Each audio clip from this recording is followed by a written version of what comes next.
for it.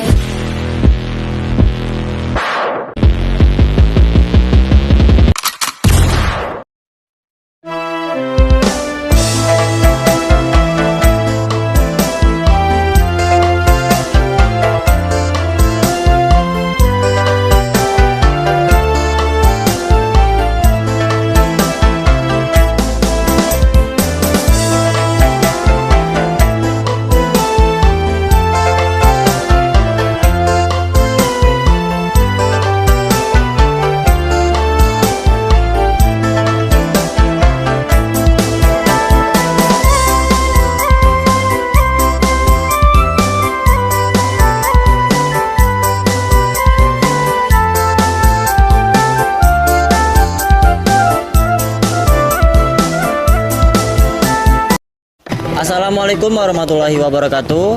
Kami dari Universitas Jambi Fakultas Keguruan dan Ilmu Pendidikan dari program studi Pendidikan Sejarah. Di sini kami akan mengulik sejarah tentang perkembangan peradaban Islam di Provinsi Jambi, dan kami akan mengambil tempat di salah satu pondok pesantren tertua di Provinsi Jambi, yaitu Pesantren Nurul Iman. Baiklah, sebelum kami memulai menjelaskan lebih dalam mengenai pesantren ini, kami akan memperkenalkan diri terlebih dahulu. Yang pertama, saya sendiri Fikri Sanubari dengan NIM A1A02222027, dan kemudian rekan-rekan saya Zahra Raisa Sabila dengan NIM A1A222003. Saya Jasriana Tasuma dengan NIM A1A22013. Saya M. Arya Rahmat Khalid dengan NIM A1A22017. Baiklah, kami telah memperkenalkan diri kami, dan kami dari kelompok 3 dan membuat vlog ini untuk memenuhi tugas dari mata kuliah Sejarah Indonesia Zaman Pengaruh Islam dengan dosen pengampu Bapak Muhammad Adi Saputra MPD. Terima kasih. Wassalamualaikum warahmatullahi wabarakatuh.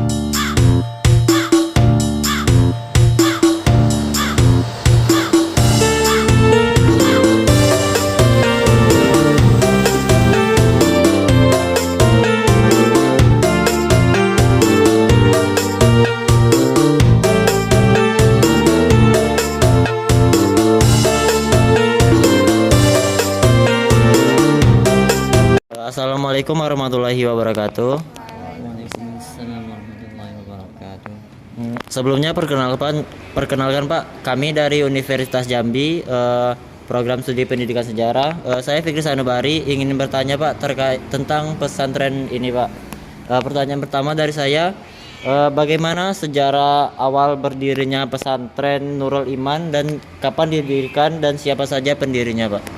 Oke, sebelum saya menjelaskan awal berdirinya daripada pondok pesantren Nurul Iman ini, jadi saya ingin menjelaskan sebelum kejadian berdirinya, yaitu pertama dulu ada namanya Kiai Haji Abdul Majid, yaitu guru daripada pendiri pondok pesantren Nurul Iman yang bernama Kiai Haji Abdul Majid tadi, yang bernama anak muridnya bernama Kiai Haji Ibrahim bin Abdul Majid, yaitu bapaknya sendiri.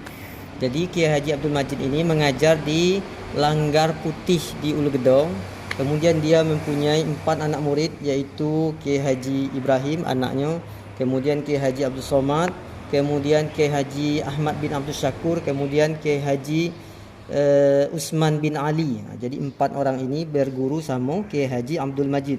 Kemudian tidak lama kemudian Kiai Haji Abdul Majid mengajak anak-anak muridnya ini berguru, yaitu pergi ke Mekah, Mekah Al-Mukarramah. Setelah berguru, Kiai Haji Abdul Majid pun ikut. Tak lama kemudian akhirnya 4 anak muridnya ini kembali ke Jambi. Kemudian mendirikanlah pondok pesantren yang sudah dirundingnya oleh bersama guru-gurunya tadi. Jadi yang pertama yang didirikan pertama sekali yaitu Nurul Iman. Berdirinya Nurul Iman ini tidak langsung begini bangunannya. Mula-mula bangunnya terbuat dari bambu atau buluh. Karena belum ada arsitek. Tak lama kemudian maka ada arsitek dari Arab Melayu yang bernama Sayyid As-Segab, kalau salah namanya ya. Sayyid apa lupa saya namanya. Dia adalah arsitek. Kemudian dibangunlah Madrasah Nurul Iman ini berdasarkan arsitek, yaitu yang sudah tergambar kan. Jadi terbuat dari kayu bulian semua pada waktu itu. Mulai berdirinya tahun 1915. nama pondok pesantrennya Nurul Iman. Itu yang dulu berdiri kan. Tapi sebelumnya dia sudah mempunyai rencana tempat-tempatnya, bahwa pertama yang didirikannya Nurul Iman, ya tak? Nah, jadi kalau lihat di sini, pertama Nurul Islam sebenarnya, kemudian Sadatul Darain Nurul Iman. Jadi dari seberang ini mulainya dari sana kan, dari ujung sampai ke sana. Jadi kalau dilihat pertama Nurul Islam, kenapa? Karena orang yang namanya manusia ini diislamkan dulu, sudah mantap keislamannya, barulah Nurul Islam, artinya cahaya keislaman. Nah, kemudian kembali lagi ke sini, Nurul Iman, sudah mantap ke cahaya keislamannya, baru cahaya keimanan. Nah, kalau sudah mantap cahaya keimanannya, insya Allah akan mantaplah dua kehidupan, dia akan mendapatkan dua kebahagiaan di dunia dan di akhirat. Itulah namanya Sa'adatul Darain, dua kebahagiaan artinya. Dan kalau sudah mendapatkan dua kebahagiaan, sudah tentu dia akan mendapatkan permata, yaitu nama pondok pesantrennya yang paling ujung, yaitu Al-Jauharin. Nah, begitu sejarah. Dan yang paling berdiri, walaupun Nurul Islam itu dikatakan paling ujung, tapi ini tetap lebih dahulu kan. Kalau ini namanya Kiai Haji Ibrahim bin Abdul Majid, nama pendiri pondok pesantren Nurul Iman ini, yaitu pondok pesantren yang tertua di Provinsi Jambi. Terima kasih. Pertanyaan selanjutnya Pak, siapa sajakah pemimpin pesantren Nurul Iman ini sejak pertama kali didirikan sampai saat ini? Kemudian bagaimana kemajuan yang telah dicapai? Kalau pertama Kiai Haji Ibrahim bin Abdul Majid, kemudian lagi Kiai Haji Kiai Haji Ja'far, yaitu bapaknya gubernur. Ada lagi sejarah Kiai Haji Ja'far itu bapaknya Gubernur Abdurrahman Sayuti. Dia itu adalah kalau dulu orang bilangnya guru hop itu artinya tukang nikahin orang. Kemudian lagi Kiai Haji yang terakhir Kiai Haji Saman, Kiai Haji Muhammad Saman, itu adalah pemimpin pondok pesantren Nurul Iman paling lama pada waktu itu. Termasuk juga ada namanya Guru Abdul Qadir bin Ibrahim, yaitu anaknya yang mendirikan pondok pesantren As'ad. Dia kalau dalam sejarahnya pernah dikatakan pernah juga memimpin pondok pesantren Nurul Iman dalam usia yang muda, tapi tidak ada lama kan. Itu diantaranya. Kemudian bagaimana peran dan pengaruh pesantren Nurul Iman ini bagi perkembangan pendidikan Islam di Provinsi Jambi ini, Pak? Kalau peran dan pengaruhnya. Jadi pengaruh pondok pesantren Nurul Iman ini sangat kuat. Karena apa? Karena pondok pesantren tertua di Provinsi Jambi yang sudah banyak melahirkan para kiai-kiai, para ulama-ulama, dan setelah orang-orang yang tamat dari sini kemudian dia kembali ke kampungnya, maka di kampungnya pun orang-orang tersebut menjadi kiai, kemudian dia pun ada yang mendirikan pondok pesantren juga, atau kalaupun tidak dia mendirikan masjid. Di dalam masjid itu pun kadang dia membuat pendidikan atau membentuk pendidikan, sehingga sudah tersebar di seluruh Sumatera, bahkan ada sampai ke Malaysia, Singapura. Kalau di Kalimantan pun ada juga sejarahnya, tapi yang terkenal lagi yaitu untuk Provinsi Jambi sudah merata. Untuk di kabupaten kayak Merangin, Sarolangun, Bangko, Bungo, Tebo, dan banyak lagi lainnya. Kemudian pertanyaan terakhir dari saya, bagaimana kurikulum pendidikan di pesantren Nurul Iman baik di pondok maupun di madrasahnya, Pak? Kalau di pesantren Nurul Iman ini terbagi dua kurikulumnya. Yang pertama kurikulum Salafiyah, yang kedua kurikulum dari Kemenak. Jadi kurikulum Salafiyah itu kalau untuk malam itu 100% belajar kitab kuning, kitab Salafiyah kan. Di antaranya misalnya pelajaran fikih, kemudian tauhid, tasawuf, kemudian ilmu nahu serta bahasa Arab. Kalau untuk siang yaitu kita 50-50, ada kurikulum dari Kemenak dan ada juga Salafiyahnya. Mungkin 40-60 lah, 40% pendidikan 40% pendidikan Salafiyah dan 60% pendidikan dari Kemenak, yaitu umum tadi, misalnya bahasa Inggris, kemudian bahasa Indonesia, MTK, jika semuanya dipelajari.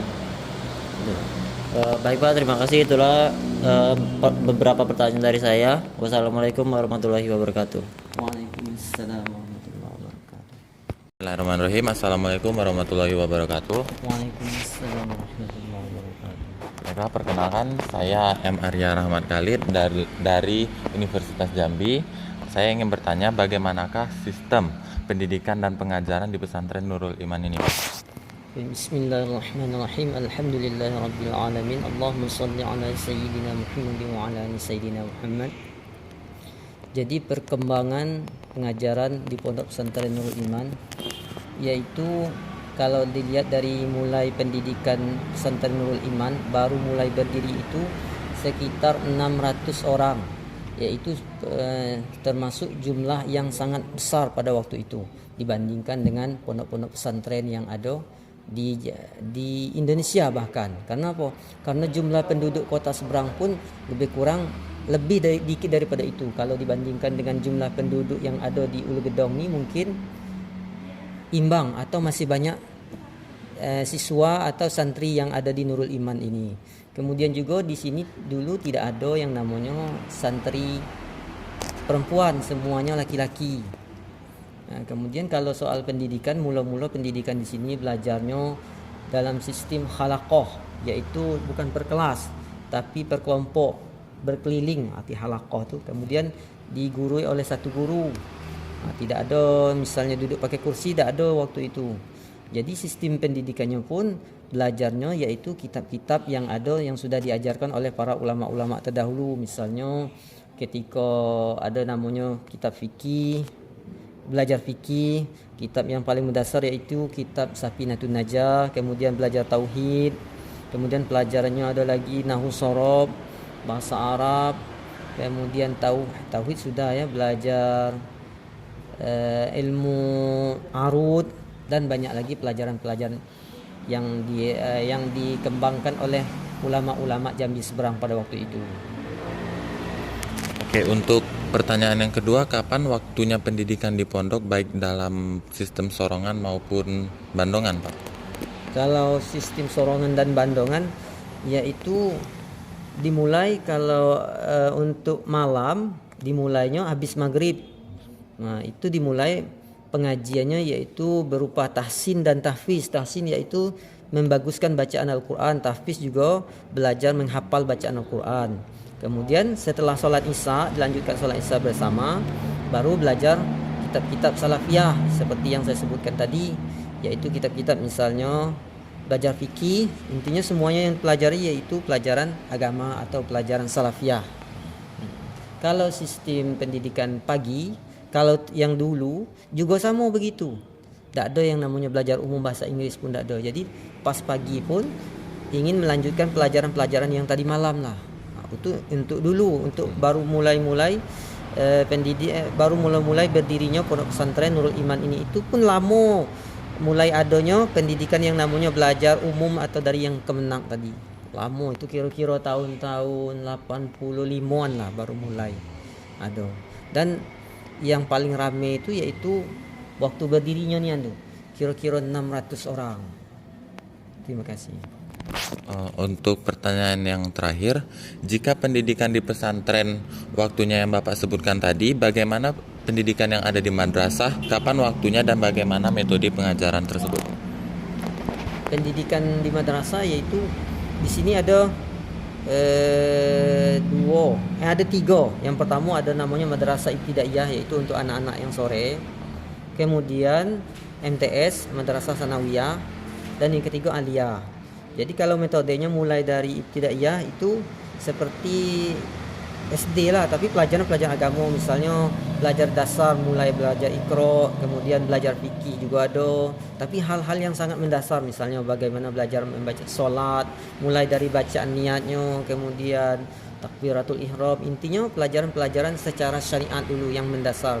Itu juga pelajaran yang lainnya yang sangat mendasar dulu diajarkan kepada anak-anak untuk tingkatan ibtidaiyah, atau itu setara dengan SD. Kemudian ada lagi namanya sanawiyah atau MTS kan. Itu juga kitabnya mulai dari mendasarnya, yaitu kalau fikih tadi seperti yang saya katakan, yaitu orang-orang yang sudah bisa membaca, kemudian diajarkan kitab-kitab yang dasar juga. Kalau tadi itu kitab dasarnya kitab membaca dulu kan. Nah, jadi di situ diajarkan juga misalnya kitab-kitab Safinatun Najah tadi, kemudian hadisnya hadis Arba'in. Kemudian pas di tingkatan yang agak tinggi yaitu tingkatan aliyah itu agak tinggi lagi juga kitabnya, misalnya belajar hadis Bulughul Maram, kitabnya kitab Fathul Qorib, fikihnya, kemudian belajar nahwu sorobnya juga tingkatannya lebih tinggi lagi. Mungkin itu saja yang dapat saya tanyakan kepada Bapak. Saya ucapkan terima kasih. Wassalamualaikum warahmatullahi wabarakatuh.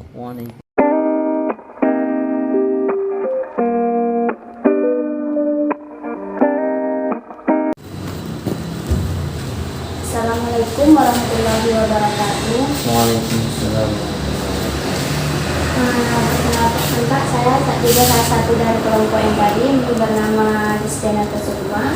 Nah, di sini saya akan bertanya tentang sebagai kan pondok pesantren pasti memerlukan pemimpin Pak, Iya. yang mendirikan. Jadi itu selain sebagai pemimpin pesantren, peran apa saja yang dijalankan oleh sang kiai? Di antaranya peran sebagai seorang kiai itu dia menjalankan bagaimana supaya yang namanya anak didiknya itu yang lebih utamakannya yaitu akhlakul karimah dan adab. Jadi di antaranya bagaimana dia supaya anak muridnya menjadi anak yang berakhlak dan berakhlakul karimah serta beradab. Di antaranya dia pun harus mencerminkan pribadi yang berakhlakul karimah serta beradab. Kenapa? Karena di dalam hadis Nabi itu al-adabu fawqal ilmu, yaitu adab itu lebih tinggi daripada ilmu. Jadi tidak ada gunanya kalau kita ilmu tinggi kemudian tidak beradab. Kemudian kalau dilihat tadi yang namanya pimpinan pondok pesantren itu memang dia pengorbanannya tuh jauh lebih kuat atau lebih dahsyat daripada guru-gurunya. Kenapa? Karena dia adalah seorang pimpinan.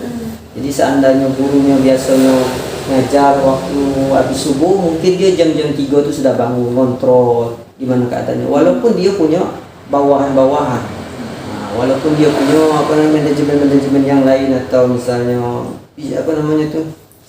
struktur lah, tapi dia sebagai pimpinan dia tetap mencerminkan bahwa dia adalah sebagai bagian daripada itu juga.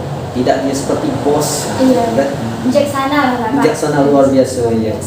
Berarti adab tuh sangat lebih diutamakan Pak daripada Betul ilmu. sekali ya. Karena apa? Karena yang namanya iblis ilmunya lebih tinggi daripada para ulama, para kiai, dan lebih tinggi daripada malaikat.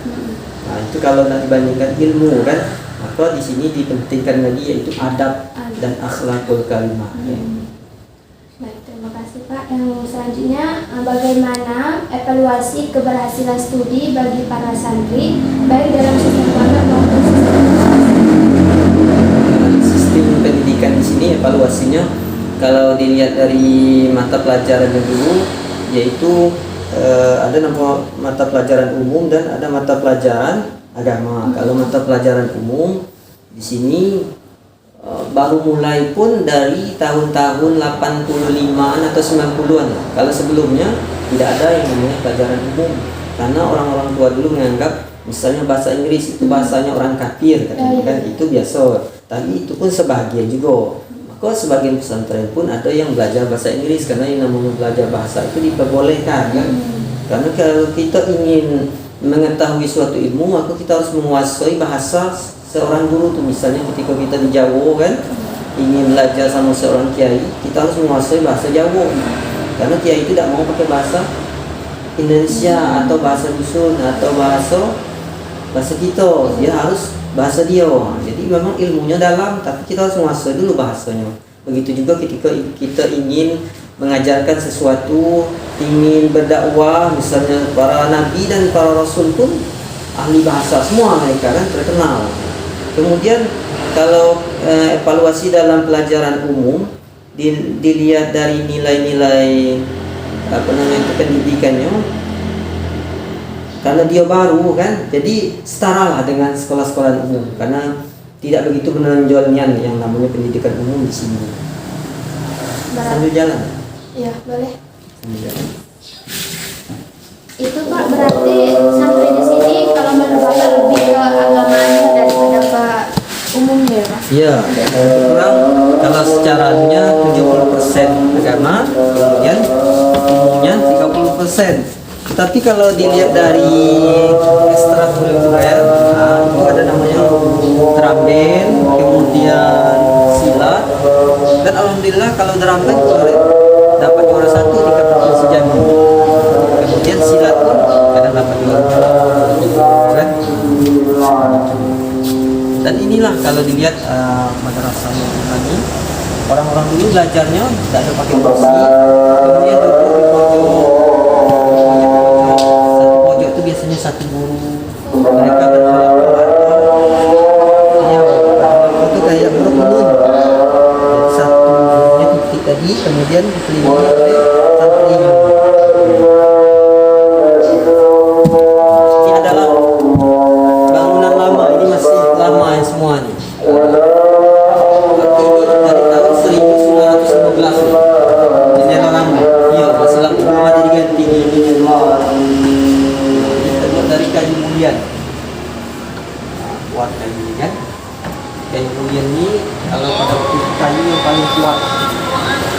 Assalamualaikum warahmatullahi wabarakatuh. Waalaikumsalam warahmatullahi wabarakatuh. Bapak, perkenalkan saya dari Universitas Jambi. Nama saya Azahra Reza Sabila, dipanggil Azza, Pak. Sebelumnya kalau boleh tahu nama Bapak siapa dan di sekolah ini Bapak sebagai apa? Oh ya, nama saya Muhammad Suhaimi. Kemudian saya di sini mengajar Al-Qur'an. Bagi saya merasa bangga mengajar Al-Quran karena Al-Quran adalah salah satu syafaat yang diharapkan ketika kita di akhirat kelak. Dan sebagai guru Al-Quran tentu saya akan mementingkan apa yang saya ajarkan kepada murid-murid. Saya akan mengunggulkan apa yang saya ajarkan kepada murid-murid. Saya pun tidak merendahkan pelajaran-pelajaran yang lain karena masing-masing guru mempunyai visi dan misi daripada bidang studi yang diajarkannya. Ini ada antaranya belajar Al-Quran. Kalau malam habis maghrib biasanya semuanya belajar dulu, belajar Al-Quran. Kemudian kalau di pagi hari juga ada belajar Al-Quran, tapi ada per jamnya kan ditentukan di kelasnya seperti sekolah-sekolah lain. Terima kasih kepada Bapak sudah sedikit menjelaskan tentang nama Bapak dan Bapak sebagai apa di sekolah ini. Saya izin bertanya Pak, ini Pak, tentang bagaimanakah pendapat komunitas pesantren tentang modernisasi atau kemajuan ilmu pengetahuan dan teknologi? Jadi semua pesantren termasuk juga Nurul Iman, dia mengikuti kemajuan daripada teknologi dan kemajuan daripada semua bidang studi pelajaran, dan dengan tidak dengan filter, yaitu dilihat juga apa yang baik. Kemudian kalau yang tidak baik tentu tidak diajarkan. Yang baik-baik misalnya dalam hal teknologi seperti komputer, di sini juga ada belajar komputer, kemudian belajar ekstrakurikuler misalnya silat, drum band dan sebagainya. Di sekolah kami pun mengikuti pelajaran yang demikian. Misalnya yang tidak baik, misalnya belajar nari, pakai pakaian yang agak modern, pakai rok pendek, di sini tidak ada gitu kan.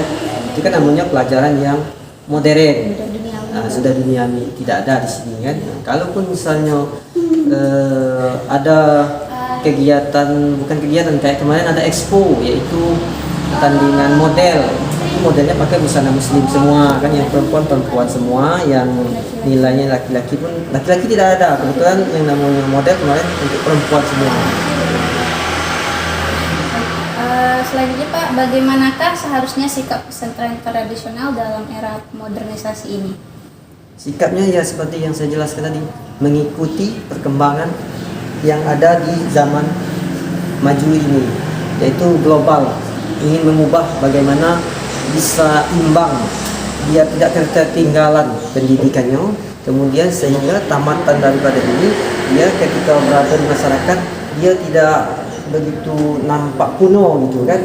Jadi apa yang orang-orang umum tahu, dia juga tahu. Itu di antara. Dan menurut Bapak, di manakah letak keunggulan sistem pendidikan pesantren ini dibandingkan sekolah umum lainnya? Yang jelas kalau yang namanya pondok pesantren dimanapun, termasuklah Nurul Iman, letak keunggulannya yaitu di kitab kuning. Kalau dalam ilmu, Kalau dalam hal yang lain diantaranya yang seperti saya sebutkan di bawah tadi, yaitu adab dan akhlakul karimah. Misalnya anak santri ketika keluar dari rumah tentu pakai, yang perempuannya pakai jilbab, kemudian pakai, intinya menutup aurat. Begitu juga yang laki-lakinya, dia tidak akan keluar rumah pakai celana di atas lutut, dia akan pakai celana di bawah lutut, kemudian menutupi pusarnya di antaranya. Kemudian itu bedanya dengan anak-anak yang berada di sekolah umum. Kemudian anak pesantren pun tidak ada kayak anak-anak sekolah umum, misalnya pas tamatan sekolah, acara coret-coretan baju gitu kan. Nah, kemudian kompo yang antara laki-laki sama perempuan boncengan itu tidak ada kan, itu beda. Jadi kalau saat lulusan itu biasanya dirayakannya seperti apa, Pak? Biasa-biasa aja, kadang kumpul di sini.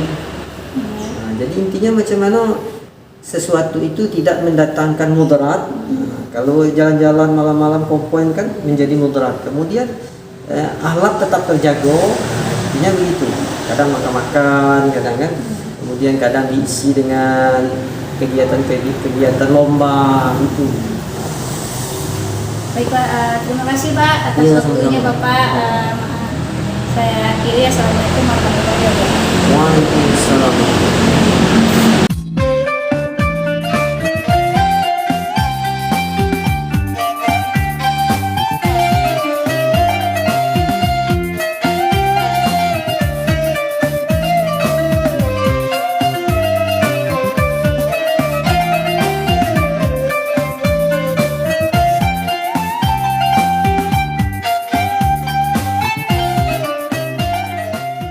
Demikianlah vlog dan wawancara kami tentang pesantren Nurul Iman, pesantren tertua yang menjadi saksi sejarah bagaimana Islam masuk dan berkembang di Provinsi Jambi. Menarik bukan?